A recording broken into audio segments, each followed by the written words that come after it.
ସ୍ୱାଗତ କରୁଛୁ ମୋର ୟୁଟ୍ୟୁବ୍ ଚ୍ୟାନେଲ୍ ତରଫରୁ ଆପଣମାନଙ୍କୁ। ଆଜି ଆପଣମାନଙ୍କ ପାଇଁ ନେଇକି ଆସିଛି ଯେ ଅଗ୍ନିପଥ ଯୋଜନା ଉପରେ ନେଇକି ଆସିଛି ଯେ ତା'ର କିଛି ପ୍ରଭାବ ପଡ଼ିଛି କେମିତି କ'ଣ କେଉଁ ଉପରେ ତା ଉପରେ ନେଇକି ଆସିଛି ଆଜି। ତା'ର ବିକ୍ଷୋଭ କରିବାର କାରଣ କ'ଣ ହେଉଛି ସେଗୁଡ଼ାକ ଉପରେ ବି ନେଇକି ଆସିଛି ଆଜି। ଏତେ ସଂଖ୍ୟକ ମାନେ ହିଂସ୍ରା ହେଇଯାଇଛି ଅଗ୍ନିପଥ ଯୋଜନାକୁ ନେଇକି, ତ ତା ଉପରେ ଡିସ୍କସନ୍ କରିବେ। ଚାଲ ଦେଖିବା। ଥମୁନି ଅଗ୍ନିପଥ ନିଆଁ ଦେଖିପାରୁଛୁ କ'ଣ ପାଇଁ ନା ଯେଉଁ ଆମର ଯେଉଁଟାକି ରଙ୍ଗେଇଲୁଣ୍ଡାରେ ରାଲି ହେଇଥିଲା, ବହୁତ ଜାଗାରେ ରାଲି ହେଇଥିଲା। ତାପରେ ସେମାନଙ୍କର ମେଡ଼ିକାଲ ଟେଷ୍ଟ ହେଇଥିଲା, ଫିଜିକାଲ ଟେଷ୍ଟ ହେଇଥିଲା, ବୁଝିଗଲେ। ଫିଜିକାଲ ଟେଷ୍ଟ ହେଇଥିଲା, ମେଡ଼ିକାଲ ଟେଷ୍ଟ ହେଇଥିଲା। ତାପରେ ସେମାନଙ୍କର ଏଣ୍ଟ୍ରାନ୍ସ ହେବା କଥା, ଏଣ୍ଟ୍ରାନ୍ସ ଏକ୍ଜାମ୍ ହେବା କଥା। ତାହେଲେ ସେମାନଙ୍କ ଏଣ୍ଟ୍ରାନ୍ସ ଏକ୍ଜାମ୍ ହେଇନି। ନ ହେବା ଫଳରେ ଏଇଭଳିଆ ବହୁତ ଜାଗାରେ ମାନେ ହିଂସାର ପ୍ରତିବାଦ ଉତ୍ପାଦନ ହେଇଛି, ଯେଉଁମାନଙ୍କୁ ଗଭର୍ଣ୍ଣମେଣ୍ଟ ବି ଏଥିରେ ଭୁଲ ରହୁଛି ପ୍ରାୟ 100%। କ'ଣ ପାଇଁ ନା ଯେଉଁ ଆର୍ମି ନେଭିର ରାଲି ଥିଲା, ତ ସେଇଥିରେ ସେମାନେ ମେଡ଼ିକାଲ ଫିଜିକାଲ ଏଣ୍ଟ୍ରାନ୍ସ କ୍ୱାଲିଫାଇ କରିଥିଲେ। ତ ସେମାନଙ୍କର ଏଣ୍ଟ୍ରାନ୍ସ କ'ଣ ପାଇଁ ହେଲାନି, ଫାଷ୍ଟ ରିଜନ୍ ହେଉଛି ଗଭର୍ଣ୍ଣମେଣ୍ଟକୁ ଏଇଟା ଆମର ରିଜନ୍ ଫାଷ୍ଟ ଯେ ଏଣ୍ଟ୍ରାନ୍ସ କ'ଣ ପାଇଁ ହେଲାନି। ତ ଏଣ୍ଟ୍ରାନ୍ସ ହେଇଥିଲେ ତ ସେମାନେ ନିଯୁକ୍ତି ପାଇଯାଇଥାନ୍ତେ। ଯଦି ହୁଏତ ପେଣ୍ଡାମିକ୍ ହେଲେ ତ ଇଲେକ୍ସନ୍ ହେଇପାରିଲା ନା। ତ ଫାଷ୍ଟ ଜିନିଷ, ଯଦି ପେଣ୍ଡାମିକ୍ ସିଚୁଏସନ୍ ହେଇଥିଲା ଇଲେକ୍ସନ୍ ହେଇପାରିଲା। ତ ଇଲେକ୍ସନ୍ ଯଦି ହେଇପାରିଲା, ଏମାନଙ୍କର ନିଯୁକ୍ତି ପକେଇବାରେ ଏଣ୍ଟ୍ରାନ୍ସ ଏକ୍ଜାମ୍ କ'ଣ ପାଇଁ ହେଲାନି, ଫାଷ୍ଟ ଗଭର୍ଣ୍ଣମେଣ୍ଟକୁ ଏଇଟା କ୍ୱେଶ୍ଚିନ୍ ଆମର। ତ ଏଣ୍ଟ୍ରାନ୍ସ ଯଦି ଏକ୍ଜାମ୍ ହେଇଥାନ୍ତା ତାହେଲେ ଆଜି ଏତେ ପିଲା ମାନେ କ୍ୟାଣ୍ଡିଡେଟ୍ ମୃତ୍ୟୁବରଣ ବି କରିନଥାନ୍ତେ। ଆମେ ଓଡ଼ିଶାର ପ୍ରାୟ ଦେଖିବେ ବାଲେଶ୍ୱର ଏମିତି କେଉଁଠିର ପ୍ରାୟ 3-4 ଜଣ ଷ୍ଟୁଡେଣ୍ଟ ବି ଏକ୍ସପାୟାର ହେଇଯାଇଛନ୍ତି ଏଇ ଅଗ୍ନିପଥ ଯୋଜନା କାରଣ ହେତୁ ହିଁ।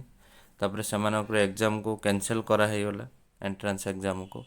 ତାହେଲେ କିଏ ବା କାହା ବାପା ମା' କେତେ ପରିଶ୍ରମ କରିଥାଉଛନ୍ତି, ପିଲାର ସ୍ୱପ୍ନ ଦେଖିଥାଉଛନ୍ତି। ତାହେଲେ ଏଇଭଳିଆ କେଉଁ ପିଲାର ଧୈର୍ଯ୍ୟ ରହିବ। ଏବେ ବି ଦେଖୁଛ ଗଭର୍ଣ୍ଣମେଣ୍ଟ ଯେଉଁ ଭଳିଆ ସ୍ଥିତି ଗୁଡ଼ିକ ଉପୁଜୁଛି, ସବୁ କଣ୍ଟ୍ରାକ୍ଚୁଆଲ୍ ହିଁ କରିଦେଉଛନ୍ତି। ତାହେଲେ ଯଦି ଏଇଭଳିଆ ହେବ ତାହେଲେ ଆଗକୁ ବହୁତ ପ୍ରୋବ୍ଲେମ୍ ହେବ। ତାହେଲେ ଏଇଟା ବି ବିଜେପି ସରକାର ଏଇଟା ବି ବୁଝିବା କଥା, ଯେଉଁଟାକି ବିଜେପି କେନ୍ଦ୍ରରେ ଶାସନ କରୁଛି। ତ ବିଜେପି ସରକାର ବି ବୁଝିବା କଥା ଯେ ଏମାନଙ୍କର ଏଣ୍ଟ୍ରାନ୍ସଟା କଣ୍ଡକ୍ଟ କରିଦେଇଥାନ୍ତା। ଏଣ୍ଟ୍ରାନ୍ସ ଏକ୍ଜାମ୍ କଲା ପରେ ସେମାନଙ୍କୁ ନିଯୁକ୍ତି ଦେଇଥାନ୍ତା। ନିଯୁକ୍ତି ଦେବା ପରେ ତାପରେ ଯଦି ଅଗ୍ନିପଥ ଯୋଜନା ତମେ ବାହାର କରିଥାନ୍ତ ତାହେଲେ କିଛି ଅସୁବିଧା ହେଇନଥାନ୍ତା। କାହିଁକିନା ସେମାନେ 2 ବର୍ଷ ପୂର୍ବରୁ ସେମାନଙ୍କର ଡେଟ୍ ଗଡ଼େଇ ଡେଟ୍ ଉପରେ ଡେଟ୍ ଚେଞ୍ଜ କରିକି ଆଣିକି ତମେ ନୂଆ ଯୋଜନା ଷ୍ଟାର୍ଟ କରିଦେଲ। ମାନେ କେଉଁ ହିସାବରେ ଏଇଟା ନୂଆ ଯୋଜନା ଯଦି ଷ୍ଟାର୍ଟ କଲ, ତାହେଲେ କାହାର ମତ ଅନୁସାରେ ଏଇଟା ତମେ ଷ୍ଟାର୍ଟ କଲ। ଯଦି ଏଣ୍ଟ୍ରାନ୍ସ ଏକ୍ଜାମ୍ ସେମାନଙ୍କର ଦେଲା ପରେ ଯଦି ଏଇ ଅଗ୍ନିପଥ ଯୋଜନା ଆଣ, ନହେଲେ ତମେ କି ଯୋଜନା ଆଣ, ଯାହା ଆଣୁଛ ଆଣ, ତାହେଲେ ତମର ସେ ଅନୁସାରେ ତମକୁ ପୋଷ୍ଟିଂ ଦେଲା ପରେ ସେମାନଙ୍କୁ ଯଦି ଆଣିଥାନ୍ତା ତାହେଲେ ଏଇଟା ସକ୍ସେସଫୁଲ୍ ହେଇଥାନ୍ତା। ତାହେଲେ ଏଇଭଳିଆ ହିଂସା ଆଜି ହେଇନଥାନ୍ତା, କି ଏଇଭଳିଆ ବହୁତ ଜାଗାରେ ଆଜି ଷ୍ଟ୍ରାଇକ୍ ହେଇନଥାନ୍ତା। ଏଇଟା ହେଉଛି ମୋର ଗଭର୍ଣ୍ଣମେଣ୍ଟକୁ ପ୍ରଶ୍ନ, ଆଉ ସବୁ କ୍ୟାଣ୍ଡିଡେଟ୍ର ପ୍ରଶ୍ନ ହେଉଛି ଏଇଟା। ତାହେଲେ ସମସ୍ତଙ୍କର ମତ ଠିକ୍ ହେଲେ ଯାଇକି ମାନେ ଚାଲିପାରେ। ଏଇଟା ହେଉଛି ଯୁବପିଢ଼ିର ଭବିଷ୍ୟତ କଥା। ଯୁବପିଢ଼ିର ଯେମିତି କିଛି ଅସୁବିଧା ନ ହେବେ ସେଇଟା ଆମକୁ ଦେଖିବାକୁ ପଡ଼ିବ। ଅଗ୍ନିପଥ ଯୋଜନା ଆସିଛି, ଏଇଥିରେ 4 ବର୍ଷ ନିଯୁକ୍ତି ହେବେ। 4 ବର୍ଷ ନିଯୁକ୍ତି ହେଲା ପରେ ସେମାନେ ଆଉ କ'ଣ କରିବେ? ସେମାନଙ୍କର ତ +2 ତ କଣ୍ଟିନ୍ୟୁ ବି ହେଇନଥିବ, କି +3 ବି କଣ୍ଟିନ୍ୟୁ ହେଇନଥିବ। ତାହେଲେ ସେମାନେ ଆଉ କ'ଣ କରିପାରିବେ ଯଦି ପ୍ରୋବ୍ଲେମ୍ଟା ହେଲା? 21 ବର୍ଷର ଯେଉଁ ପାଉଥିଲେ, ତ 21 ବର୍ଷ ସେମାନେ ଲାଇଫ୍ ପିରିୟଡ଼ ଚାଲିଯିବ, ସେଇଟା ଠିକ୍ ଥିଲା। ତ 4 ବର୍ଷ ଯଦି ହେଲା ପରେ ସେମାନେ କ'ଣ କରିବେ? ବେରୋଜଗାର ହେବେ। ଯାହାଫଳରେ ଆହୁରି ସେମାନଙ୍କୁ ବେରୋଜଗାର ହେବା ପାଇଁ ମାନେ ଗଭର୍ଣ୍ଣମେଣ୍ଟ କରୁଛି। ଯେଉଁ ଗଭର୍ଣ୍ଣମେଣ୍ଟ ବିଜେପି ସରକାର କହିଥିଲା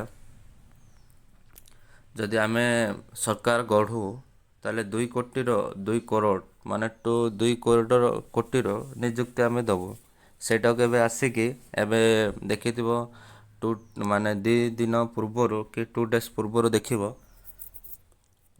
ଗୋଟେ ନ୍ୟୁଜ୍ ଆସିଥିବ ତ 1.5 ଲକ୍ଷ ଜବ୍ ଦେବେ ସେମାନେ, ମାନେ 1.5 ଲକ୍ଷର ଜବ୍ ଦେବେ। 2 କୋଟି ଆଉ 1.5 ଲକ୍ଷ ମାନେ 2 ଲକ୍ଷ ନା 1.5 ଲକ୍ଷ ଯେଉଁ ଜବ୍ ଦେବେ ତ ସବୁ ତ ପ୍ରାଇଭେଟରେ ହେଇଗଲାନି, ଆଉ 2 ଲକ୍ଷର ଜବ୍ କେଉଁଠି ଆସିବ? ବୁଝିପାରିଲେ କି? ମେ ବି ହଉ ଏୟାରପୋର୍ଟ କଥା ହଉ କି ଆମର ରେଳବାଇ ହଉ କି ଯେକୌଣସି ଜିନିଷ ଆଜି ପ୍ରାଇଭେଟ୍ ହେଇଯାଇଛି, ମାନେ ଯେଉଁଟାକି ମୁକେଶ ଅମ୍ବାନୀ ଆଉ ଆଦାନୀକୁ ଯେଉଁଟା ଟେକି ଦେଇଛନ୍ତି ସରକାର, ବିଜେପି ସରକାର, ତ ସେଇଟା କଥା ମୁଁ କହୁଛି। ତ ସବୁ ପ୍ରାଇଭେଟ୍ ହେଇଯାଇଛି, ଆଉ ନିଯୁକ୍ତି କେଉଁଠି ଆସିବ? କେବଳ ସେମାନେ 2024ରେ 2024ରେ ଯେଉଁ ଜେନେରାଲ ଇଲେକ୍ସନ୍ ଆସିବ, ମାନେ ML MP ଇଲେକ୍ସନ୍ ଆସିବ, ତ ସେମାନେ ପୁଣି ଆଉଥରେ ଦୋହରାଇବା ପାଇଁ ଏଇଭଳିଆ ନୀତି ଆପଣାଉଛନ୍ତି, ମାନେ ନିଯୁକ୍ତି ଆମେ ଦେବା, ଇଏ କରିବା। ତ ଏଇଭଳିଆ ସବୁ ନେତା, ଏଇ ବିଜେପି ନେତା ଏଇଭଳିଆ ଭଙ୍ଗୁର ଡିସିସନ୍ ଏଇଭଳିଆ ନେଇଛନ୍ତି ସେମାନେ। ତାପରେ ଏଇମାନେ 2024ରେ ବି ସେମିତି ଯେମିତି ଇଲେକ୍ସନରେ ପାର ହେଇଯିବା ପାଇଁ ତ ଏଇଭଳିଆ ସେମାନେ ନୀତି ଆପଣେଇଛନ୍ତି ଯେ ନିଯୁକ୍ତି 1.5 ଲକ୍ଷର ନିଯୁକ୍ତି ବାହାର କରିଦେବେ। ନିଯୁକ୍ତି ବାହାର କରିଦେଇକି କହିକି ଆମେ 2024 ପାର ହେଇଯିବା, ଏଇଭଳିଆ ସବୁ ଡିସିସନ୍ ନେଇଛନ୍ତି। ମାନେ ସବୁ ଜିନିଷ ଯେମିତି କଣ୍ଟ୍ରାକ୍ଚୁଆଲ୍ ହେଇଯାଉ, କଣ୍ଟ୍ରାକ୍ଚୁଆଲ୍ ହେଲା ପରେ ତାପରେ ତୁମମାନେ ଯେତେବେଳେ 4 ବର୍ଷ ନିଯୁକ୍ତି ପାଇବ, ନିଯୁକ୍ତି ପାଇଲା ପରେ ଯେଉଁ ଷ୍ଟେଟମେଣ୍ଟ ରହିବ, ତାପରେ ସେମାନେ କହିଛନ୍ତି ସବୁ ଫ୍ୟାସିଲିଟି ଦେବେ ବୋଲିକି। ତାହେଲେ ଆଉ ସବୁ ଫ୍ୟାସିଲିଟି ଆଉ ଥିବ କି? ତୁମ ହାତରୁ ତ ଜବ୍ ପଳେଇଥିବ, ତାହେଲେ ତୁମେ ଯେଉଁଠି କଥା କହିବ ସେଠି ବି ଭ୍ୟାଲୁଲେସ୍ ହେଇଯିବ। ବୁଝିପାରିଲେ? ଏଇଭଳିଆ ଷ୍ଟେଟମେଣ୍ଟ ସେମାନେ ରଖିଛନ୍ତି, ଯାହାଫଳରେ ଏଇଭଳିଆ ସକ୍ସେସ୍ ହେଇପାରିବନି। ବୁଝିପାରିଲ? ତାପରେ ମୁଁ ଦେଖେଇବି କ'ଣ କ'ଣ ସବୁ ପ୍ରୋବ୍ଲେମ୍ ଗୁଡ଼ାକ ଦେଖୁଛି। ଦେଖ, ଭାରତୀୟ ସେନାକୁ ସୁଦୃଢ଼ କରିବ ଅଗ୍ନିପଥକୁ ସୁଦୃଢ଼ କରିବା ପାଇଁ ବୋଲିକି ତାହେଲେ ଭାରତୀୟ ସେନାକୁ ସବୁ କିଛିରେ ନିଯୁକ୍ତି ଦେବା ପାଇଁ ପ୍ଲାନିଂ କରିଛନ୍ତି। ଏଠି ଦେଖନ୍ତୁ ଅନ୍ୟକୁ ଦାୟୀ ଦେଇଯାଇଛନ୍ତି। ଆନ୍ଦୋଳନ ପଛରେ ବାହ୍ୟ ଶକ୍ତିର ହାତ ରହିଛି। ଏଥିରେ କେଉଁ ବାହ୍ୟ ଶକ୍ତିର କିଛି ହାତ ନାହିଁ, ମାନେ ଅନ୍ୟ ନେତାମାନଙ୍କର, ଯେଉଁଟାକି କଂଗ୍ରେସ ଏଇଭଳିଆ ନେତାମାନଙ୍କର ହାତ ଥିବ ବୋଲି କହୁଛନ୍ତି। ଏଇଥିରେ କାହାର ହାତ ନାହିଁ। ଏଇଥିରେ ସେମାନେ ନିଜେ ନିଜକୁ ମାନେ ଜୀବନକୁ ଉତ୍ସର୍ଗ କରିବା ପାଇଁ ଓହ୍ଲେଇଛନ୍ତି ମଇଦାନକୁ। କିଏ କାହାର ବାହ୍ୟ ଶକ୍ତିର କିଛି ହାତ ନାହିଁ ଏଇଥିରେ। ଯେତେବେଳେ ସେମାନେ ଆର୍ମିରେ ଯୋଗ ଦେବା ପାଇଁ ଇଚ୍ଛୁକ ଅଛନ୍ତି, ତ ସେମାନେ କ'ଣ ପାଇଁ ଏଇ ଆନ୍ଦୋଳନକୁ ଡରିବେ? ଏଇ ଅଗ୍ନିପଥ ଯୋଜନାକୁ କ'ଣ ପାଇଁ ଡରିବେ? କାହିଁକିନା ସେମାନେ ନିଜେ ନିଜର ମଇଦାନକୁ ଓହ୍ଲେଇଛନ୍ତି, ଆଉ ସେମାନେ ନିଜର ହକ୍କୁ ଲଢ଼ିବା ପାଇଁ ସେମାନେ ଆଜି ଏଇ ମଇଦାନରେ ଲଢ଼ୁଛନ୍ତି।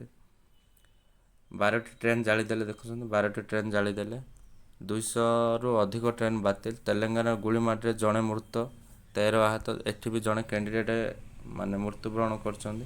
ଏଗୁଡ଼ାକ ହେଇନଥାନ୍ତା ଯଦି ଆଗଠୁ ଡିସିସନ୍ ନେଇକି ଯଦି ଏଇଭଳିଆ ବିଜେପି ସରକାର କରିଥାନ୍ତା।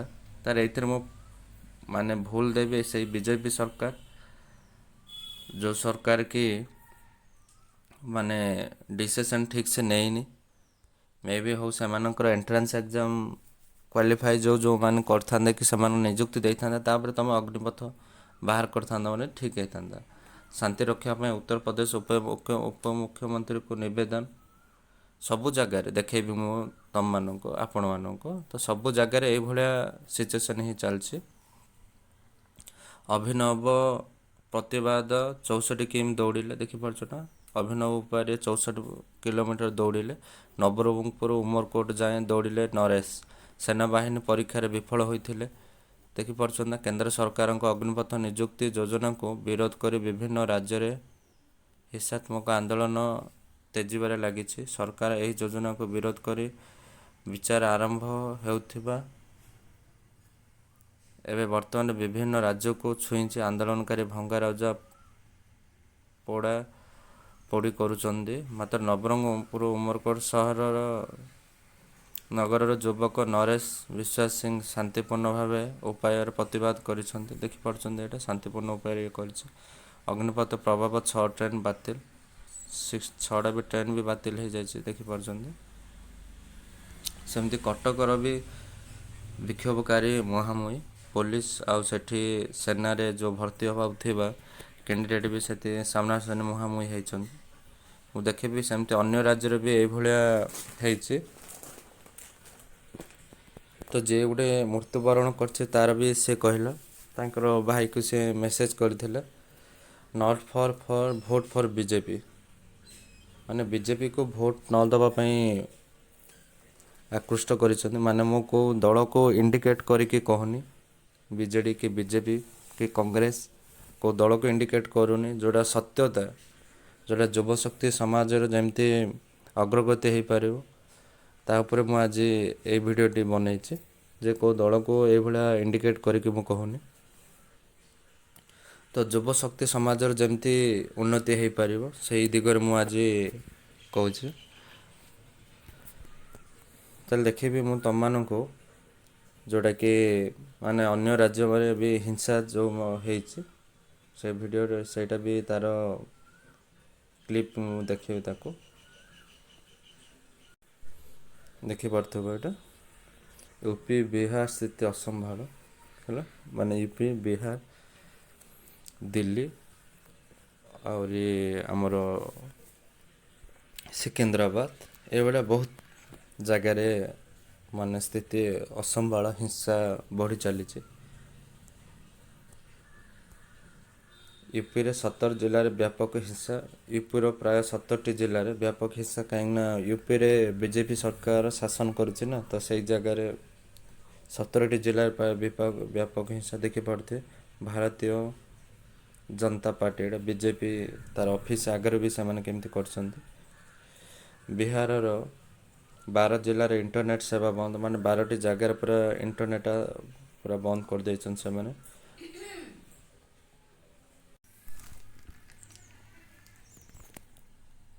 ଦେଖିପାରୁଥିବେ ଏସବୁ କେମିତି ପ୍ରୋବ୍ଲେମ୍ ହେଇଛି। ସେନାରେ ଅଗ୍ନିପଥ ନିଯୁକ୍ତି ଯୋଜନାକୁ ବିରୋଧ କରି ଚାଲିଥିବା ହିଂସା ପାଇଁ ବିହାର ଓ ଉତ୍ତରପ୍ରଦେଶର ସ୍ଥିତି ଅସମ୍ଭାଳ ହେଲାଣି। ଆନ୍ଦୋଳନକାରୀ ବ୍ୟାପକ ସରକାରୀ ଓ ବେସରକାରୀ ସମ୍ପତ୍ତି ନଷ୍ଟ କରିବା ସହ ସାଧାରଣରେ ଆତଙ୍କ ସୃଷ୍ଟି କରିଛନ୍ତି। ରେଳ ଷ୍ଟେସନଗୁଡ଼ିକୁ ଟାର୍ଗେଟ୍ କରାଯାଇ ଚିନ୍ତାର କାରଣ ପାଲଟିଛି ଏବଂ ସବୁଠି ଭୟଙ୍କର ବାତାବରଣ ଦେଖିବାକୁ ମିଳିଲାନି। ୟୁପିର ବାଲିଆ ରେଳ ଷ୍ଟେସନରେ ଆଜି ଆନ୍ଦୋଳନକାରୀ ଭଙ୍ଗାରୁଜା କରିଛନ୍ତି ଏବଂ ଟ୍ରେନ୍ରେ ନିଆଁ ଲଗାଇ ଦେଇଛନ୍ତି। ତଥା ନରେନ୍ଦ୍ର ମୋଦି ନିର୍ବାଚନ ମଣ୍ଡଳୀ ବାରାଣସୀରେ ମଧ୍ୟ ଅନେକ ବସ୍ ଭଙ୍ଗାରୁଜା କରାଯାଇଛି। ଆଇନ ଶୃଙ୍ଖଳା ସ୍ଥିତି ବଜାୟ ରଖିବା ପାଇଁ ବ୍ୟାପକ ପୋଲିସ ବନ୍ଦୋବସ୍ତ କରାଯାଇଛି। ଦେଖିପାରୁଥିବେ ଏଭଳି 2 ଦିନରେ 2 ବିଜେପି ଅଫିସ୍ ଜାଳିଦେଲେ। ପାଟନାରେ ଆଉ ମଧ୍ୟପ୍ରଦେଶରୁ 20 ଜଣ ବି ଗିରଫ ହେଇଯାଇଛି।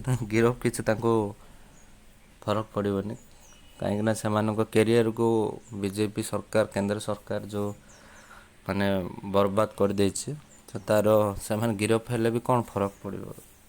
ଏଜ୍ ବଢ଼ିଲା ପରେ, ଏଜ୍ ବଢ଼ିଲା ହେଲା ପରେ କ'ଣ ଲୋକ ଷ୍ଟୁଡେଣ୍ଟ ତ ଏକ୍ସପାୟାର କରିଯାଇଛନ୍ତି ନା, ଆଉ କ'ଣ ସେମାନଙ୍କ ଜୀବନକୁ ଏଇ ବିଜେପି ଗଭର୍ଣ୍ଣମେଣ୍ଟ କ'ଣ ଫେରାଇ ଦେବ କି? ନାଇଁ ନା।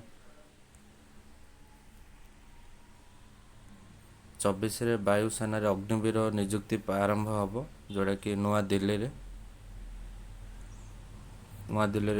ଦିଲ୍ଲୀରେ ବି ଷ୍ଟ୍ରାଇକ୍ ଚାଲିଛି। ତ ଏଇଟା ହେଇପାରିବନି, କାହିଁକିନା ବହୁତ ଜୋରଦାର ସେମାନେ ଆନ୍ଦୋଳନ ଚାଲିଛି। ତ ଏଇଟା କେବଳ ଶୋ ଅଫ୍ କରିଛନ୍ତି କେନ୍ଦ୍ର ସରକାର ଯେ ଅଗ୍ନିବୀର ନିଯୁକ୍ତି ପାଇବା ଆରମ୍ଭ କରିବେ ବୋଲିକି। ଅଗ୍ନିପଥ ଯୋଜନା କିଏ କ'ଣ କହିଲେ ଦେଖ। ତ ଏଇଥିରେ ଦେଖ ବିଜେପି ଯେତେ ସବୁ ବିଜେପି ନେତା ଅଛନ୍ତି, ଏଇଥିରେ ତା'ର ଅଗ୍ନିପଥ ଯୋଜନାର ସପକ୍ଷରେ ହିଁ କହିଛନ୍ତି।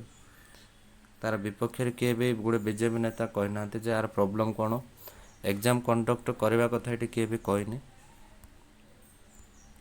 ଏକ୍ଜାମ୍ ଯେଉଁ ରାଲି ହେଇଥିଲା ତା'ର ଏକ୍ଜାମ୍ କଣ୍ଡକ୍ଟ କଥା ଏଠି ବି କେଉଁ ବିଜେପି ସରକାର ବି କିଏ କହିନାହାନ୍ତି। କେବଳ ଏଥିରେ ଅଗ୍ନିପଥ ଯୋଜନା ଭଲ, ଏଥିରେ ସବୁ ଯୁବଶକ୍ତି ପ୍ରଭାବ ମାନେ ଭଲ ହେଇପାରିବେ, ସବୁଗୁଡ଼ା ଲେଖିଛନ୍ତି। ପ୍ରଧାନମନ୍ତ୍ରୀ ନରେନ୍ଦ୍ର ମୋଦି ଦେଶର ଯୁବଗୋଷ୍ଠୀଙ୍କ ଭବିଷ୍ୟତ ପ୍ରତି ସର୍ବଦା ଧ୍ୟାନ ଦେଉଛନ୍ତି। ଅଗ୍ନିପଥ ଯୋଜନା ଅଧୀନରେ ବୟସ ବଢ଼ିବା ଦ୍ୱାରା ଯୁବଗୋଷ୍ଠୀ ବିଶେଷ ଉପକୃତ ହେବେ। କରୋନା ମହାମାରୀ ପାଇଁ 2 ବର୍ଷ ହେବ ସେନାରେ ନିଯୁକ୍ତି ପ୍ରକ୍ରିୟା ବାଧାପ୍ରାପ୍ତ ହୋଇଥିଲା, କିନ୍ତୁ ପ୍ରଧାନମନ୍ତ୍ରୀ ଦେଶର ଯୁବଗୋଷ୍ଠୀକୁ ଯତ୍ନ ନିଅନ୍ତେ ଯତ୍ନ ଯଦି ନେଇଥାନ୍ତେ ତାହେଲେ ଏଇଭଳିଆ ତ ହେଇନଥାନ୍ତା ନା। ସେମାନଙ୍କ ଏଣ୍ଟ୍ରାନ୍ସ ଏକ୍ଜାମ୍ ପରେ ଏଣ୍ଟ୍ରାନ୍ସ ଏକ୍ଜାମ୍ କରାଇଥାନ୍ତା ପରେ ଏତେ ନିଯୁକ୍ତି ଦେଇଥିଲେ ଏଭଳିଆ ହେଇନଥାନ୍ତା ନା। ଯଦି ଏତେ ଯୁବ ଶକ୍ତିର ସେମାନେ ଦେଖୁଛନ୍ତି ତାହେଲେ ଏଇଥିରେ ମାନେ ସେମାନେ ଆକ୍ଚୁଆଲି ଚାହୁଁଛି କେନ୍ଦ୍ର ସରକାର ବି କଣ୍ଟ୍ରାକ୍ଚୁଆଲ୍ ହେଇଯାଉ ସବୁକିଛି। ଯେତେ ସବୁ ଆମର LIC ଯେତେ ସବୁ ସଂସ୍ଥା ଅଛି ତ ସବୁ କଣ୍ଟ୍ରାକ୍ଚୁଆଲ୍ ହେଇଗଲାନି ଅଲରେଡ଼ି। ତାହେଲେ ଆକୁ ବି କଣ୍ଟ୍ରାକ୍ଚୁଆଲ୍ ହେଇଗଲେ ତ ସବୁକିଛି କାମ ସରିଯିବ। ଏ ସମସ୍ତେ ଦେଇଛନ୍ତି ଦେଖନ୍ତୁ, ସେମିତି ସବୁ ଯେତେ ସବୁ ଜୟଶଙ୍କର ବି BJPର ଗୋଟେ ନେତା, ସିଏ ବି କହିଛି ଦେଖନ୍ତୁ। ତ ସିଏ ବି ଭଲ ଇଏ ହିଁ କହିଥିବ। ଦେଖ ଏଠି ଅଗ୍ନିପଥ ନିଯୁକ୍ତି ଯୋଜନା ପ୍ରତିରକ୍ଷା କ୍ଷେତ୍ରରେ ଭାରତର ଯୁବଗୋଷ୍ଠୀକୁ ନିଯୁକ୍ତି ଏବଂ ଦେଶ ସେବା ପାଇଁ ଅପୂର୍ବ ସୁଯୋଗ ଆଣିଦେଇଛି। ହେଲା, ଏଇଟା ବି ସେଇ BJP ସରକାରର ଲୋକ ହିଁ ଜୟଶଙ୍କର ବିଦେଶ ମନ୍ତ୍ରୀ। 24 ଘଣ୍ଟା ମଧ୍ୟରେ ଏଇଟା ପ୍ରିୟଙ୍କା ଗାନ୍ଧୀ ଯେଉଁଟା କଂଗ୍ରେସର, ତୁରନ୍ତ ଏହି ଯୋଜନାକୁ ପ୍ରତ୍ୟାହାର କରିନିଅନ୍ତୁ। 24 ଘଣ୍ଟା ମଧ୍ୟରେ କେନ୍ଦ୍ର ସରକାର ନିଯୁକ୍ତି ଯୋଜନା ନିୟମ ପରିବର୍ତ୍ତନ ତଥା ବୟସ ସୀମା ବଢ଼ାଇବାର ଅର୍ଥ ହେଉଛି ଏହି ନିଷ୍ପତ୍ତି ତରବରିଆ ଭାବେ ନିଆଯାଇଛି। ଯେମିତି କୃଷକ ଆନ୍ଦୋଳନର ଗୋଟେ ନୀତି ଚାଲିଥିଲା, କୃଷକର ଦେଖିଥିବ ତମେ, ଜାଣିଥିବ 3 ମାସ ଖଣ୍ଡେ ଚାଲିଲା। ତାପରେ ତାର ପ୍ରତିହାର ଯେମିତି ନେଲେ, ଆଉ ମୋଦି ଯେଉଁଟାକି ସରକାର ତାକୁ ସରି କହିକି ସେଇ ମାନେ ଯୋଜନାକୁ ଉଠେଇଲେ। ସେମିତି ଆର ବି ଯଦି ଏଇଭଳିଆ ଲାଗୁ ଚାଲିବ ହିଂସା, ତାହେଲେ ଏଇ ଯୋଜନାକୁ ବି ସେମାନେ ପ୍ରତ୍ୟାହାର କରିନେବେ। ଆଉ ଏଇଟାକୁ ଠିକ୍ ମାର୍ଗରେ ସେମାନେ ନେଇନାହାନ୍ତି, କେବଳ ସେମାନଙ୍କର ହିସାବ କଣ୍ଟ୍ରାକ୍ଚୁଆଲ୍ ହିସାବରେ ଏଇ ଯୋଜନାକୁ ଚାଲୁ କରିବା ପାଇଁ ବୋଲିକି ଏଭଳିଆ ସ୍ଥିତି ନେଇଛନ୍ତି। ସେମିତି ଡିସେମ୍ବରରୁ ସ୍ଥଳ ସେନାରେ ତାଲିମ ଯୋଜନା ହେବ, ଯେଉଁଟାକି ଅଗ୍ନିବୀର ଯୋଜନାକୁ ବିରୋଧ କରି ଦେଶବ୍ୟାପୀ ହିଂସା ବଢ଼ିଥିବା ବେଳେ ଏହି ଯୋଜନାକୁ ଯଥାସମ୍ଭବ ତ୍ୱରାନ୍ୱିତ ସେନାବାହିନୀରେ ତତ୍ପରତା ଦେଖିବାକୁ ମିଳୁଛି। ବୁଝିପାରିଲ? ତ ଆପଣମାନଙ୍କର ସହଯୋଗରେ ହିଁ ସବୁକିଛି ଚାଲିପାରିବ, ଯୁବଶକ୍ତିର ସହଯୋଗରେ। ତ ଭିଡ଼ିଓଟି ପ୍ରଥମତଃ ଶେଷ ପର୍ଯ୍ୟନ୍ତ ଦେଖିବେ। ଧନ୍ୟବାଦ।